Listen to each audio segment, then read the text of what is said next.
tingali sa atong pagpaminaw nini makahatag og murag kasamok, kagubot sa atong kagalingon. Kay siya mingon man nga wala akong muanhi aron pagdalag kalinaw kung dili pagkabahin-bahin. Saka pulong nga makahatag ka nato og kabalaka unsa man day kini. Dili ba si Jesus gitawag man nga prinsipe sa kalinaw? Apan atong tan-awon kung unsa kining kagubot nga ipasabot sa atong Ginoo, kining kalayo nga musilaab, unsa man kini. Nainumdum ako ni atong bago pala ako nisulod seminaryo dito sa Manila. O ang matag seminaryan i-assign me og usa ka spiritual director nga among pakikitaan sa matag bulan. Ug ang akong spiritual director mao si usa ka magiitan nga Jesuit, si Father Thomas Green, usa ka philosopher, theologian, author sa daghan nga mga libro sa spirituality. O sa akong pakig-istorya niya sa unang mga bulan, kanunay niyang pangutana, kamusta naman ka? Kunya ang akong tubag, mingon ko, maayo kayo. Malipayon ko, siya nga yango rapod. Sunod buwan, mawagihapon yung pangutana, kamusta naman ka? Maayo kayo. Hangtod niabot og sa katuig, mao gyud akong tubag, maayo kayo.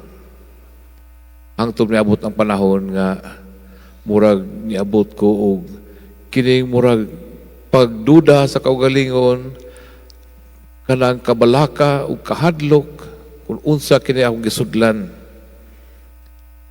Ug sa akong pagkikita kaniya, nangutana siya, kumusta naman ka?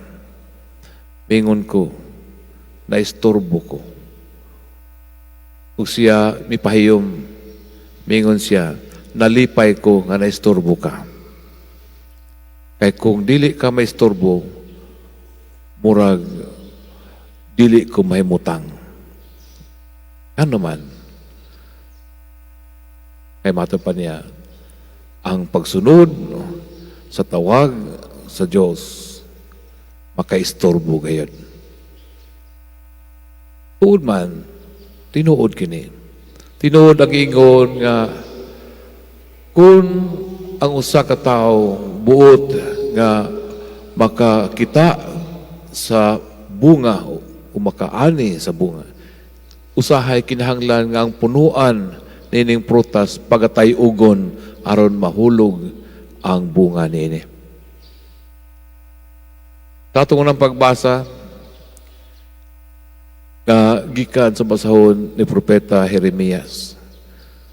Si Propeta Jeremias sa iyang kasinatian sa dihang siya gitawag sa Dios, siya naisturbo pag-ayo. Ang tanan ng mga propeta nga gitawag sa Dios nakasinati og dako nga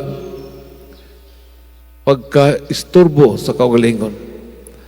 Nga murag sila gitayog, nga murag sila mubalibad tungod sa kadako nining maong tawag sa Dios. Apan sa lain bahin, si Jeremias midawat sa pulong sa Dios, puno sa mainiton daw sama sa kalayo. Mato pa niya, gikaon ko ang imong pulong nga daw kalayo. Siya na puno sa kalayo, sa gugma sa Diyos. Busa siya nagsangyaw, may tungod sa gugma sa Diyos. Apan dunay mga tao nga dili buot mudawat sa pulong sa Diyos. Dili buot mudawat sa gugma sa Diyos. kay sila napuno usab sa kalayo, sa kasilag, sa kasuko. Mao nga si Jeremias gikontrahan ug dunay grupo sa mga tao nga mga kadagkuan nga buot nilang papawaon o patyon si Jeremias. Tungod sa kamatuoran nga yang gisangyaw, ang kamatuoran nga dili nila buot madungog kay kini makaisturbo kanila. Mao nga si Jeremias ilang gidala gihulog dito sa atabay nga wala nay tubig, lapok na lang. Ug dito gipasagdan siya. Ay gali kay dunay usa ka sulugoon sa hari, usa ka langyaw, usa ka yano nga sulugoon nga nakita niya nga dili maayo ang gibuhat sa usa ka inosente nga tao. Umisumbong siya dito sa hari. Usa ka ubos nga sulugoon nangahas pagduol sa hari tungod kay siya napuno sa kalayo sa gugma sa Dios. Nakita niya usa ka dautan nga paghitabo nga gibuhat ngadto sa usa ka tawo nga inosente. Umisumbong siya, mahal nga hari, si Jeremias anaa gibutang nila sa atabay, gigutom, wala na gikaon, mamatay gayon siya. Ug tuod man natandog ang hari ug iyang gipakuha si Jeremias. Ang pulong sa Dios maka hatag og kainit sa kasing-kasing sa tao, makapapukaw kaniya gikan sa iyang katulog. Mao kana ang buot ni Jesus nga buhaton. Buot niya nga mukaylap kining maong kalayo. Kalayo sa gugma sa Dios. Ug tuod man siya usab gikontrahan ug siya gihukman sa kamatayon. Kagubot ang naitabo. Apan dili kapugngan ang kalayo sa gugma sa Dios. Kinahanglan kini isangyaw ang kamatuoran bisan pag sakit dawaton ang kamatuoran. Bisan pag ang kamatuoran magdala og kagubot kay mao nga kini ang sangputan sa gugma sa Dios. Makahatag gayon og pagka-disturbo sa atong kagalingon kung kita nahikatulog diha sa pagkaway pagpakabana, kung kita anaa diha sa kahimtang sa pagka mabugnaon kawala magtagad sa atong isig katao. Kung kita murag nakontento na lamang diha sa kahimtang sa pagpakasala aron walay gubot nga mahitabo, kita pagkapukaon sa kalayo sa gugma sa Dios.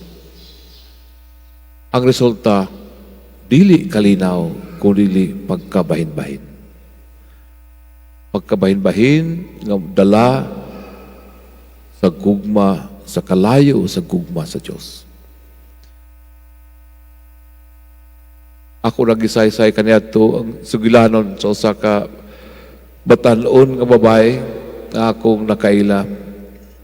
Nagkagubot ang ilang pamilya kay siya nagsabak sa iyang kabatanon o dili buot ang iyang mga ginikanan nga iyang dalhon kining bata ngadto sa iyang full term nga mga anak siya.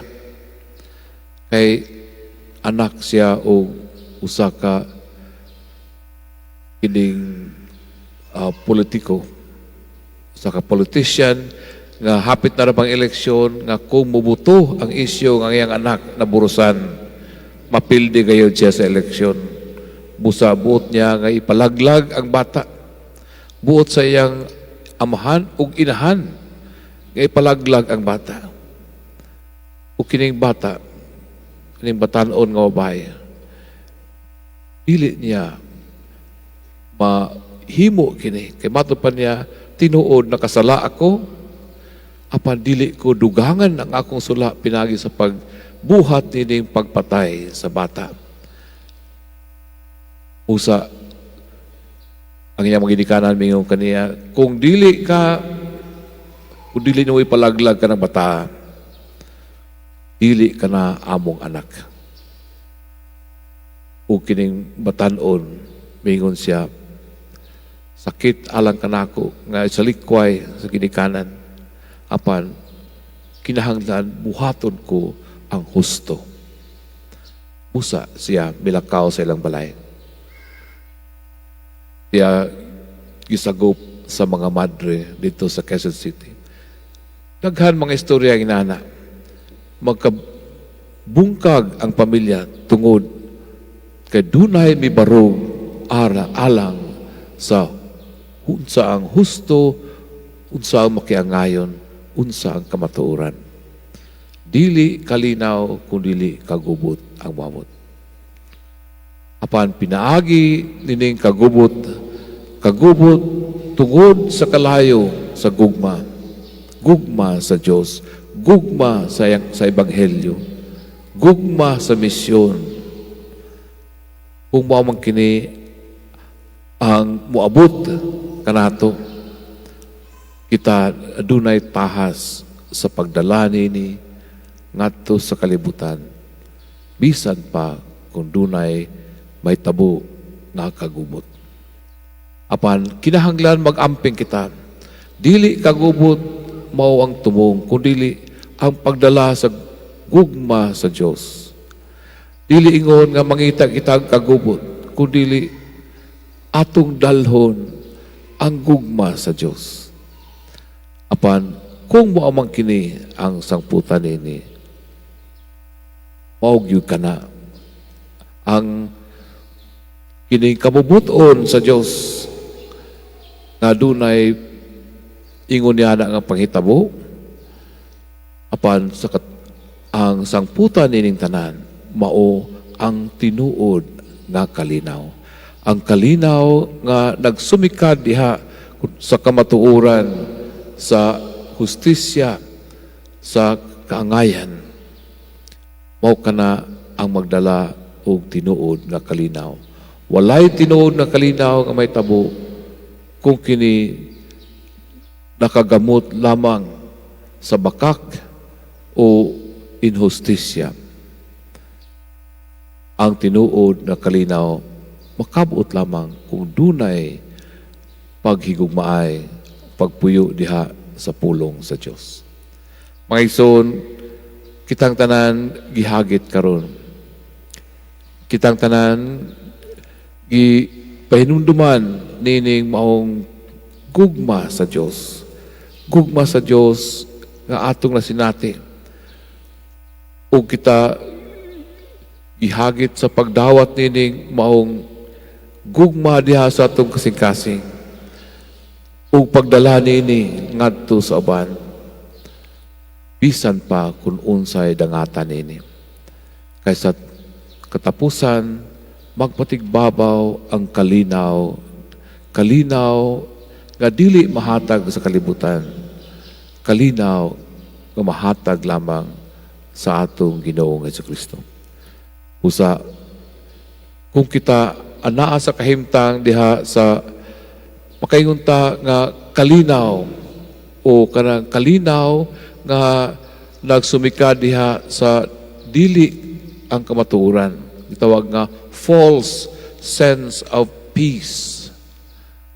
Karabita mo yung tanga, di na lang ta magmusulti sa unsang angay kay aron walay gubot. Aron dili maguba ang kalinaw, kahimtang sa kalinaw nga bahala na god og sige lang go na, padayon ng mga dili maayo nga atong nakita, basta kay walay gubot. Kasagaran mga may tabo sa pamilya nga kaingon ta nga malinawon sila. Doon ay mga panghitabo din nagmalinawon tuod ang pamilya apan ang nagpailalom ni adunay dako nga problema. Kung pananglitan ang usa ka ginikanan, usa ka mahan nga usog ay dunay bisyo sa droga o kaha sa alkohol nga aron wala na lay kagubot, hala di na lang makiglalis, di na lang sultihan ang kining amahan kay basig masuko o magkagubot. Mingon ang inahan, ayaw na lang na kay basig masuko. Dunay kagubot pa hinuon. Ingon niya na, kung makita nato nga itong isikataw nga kansang kinabuhi nagpadulong diha sa kadaot o kapuraot.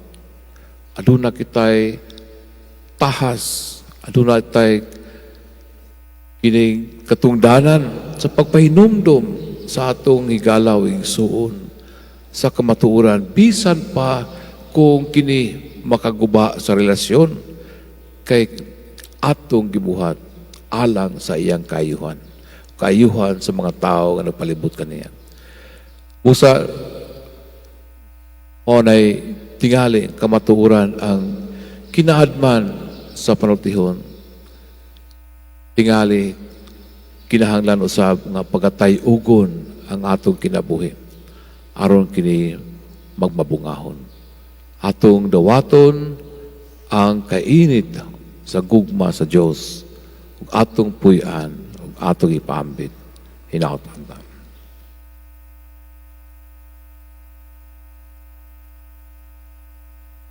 Mahindo ka atong ipadayag karon ng atong pagtuo, kinang tanan, nagatuo ko sa usa ka Dios, amahan mo kagdawon sa tanan, magbuhat sa langit sa yuta.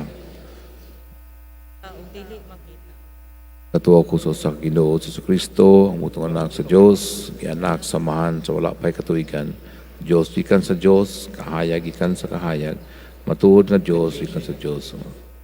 Gianak lilibinuhan, usa kinaya samahan. Pinay kaniya ng imong tanan. Kanato mga tao alang sa atong kaluwasan. Kanawag siya Langit. sa langit, sa lalangit, sa Espiritu Santo. Imo siyang may lawas kay Maria nga ulay. Nato gilansang siya sa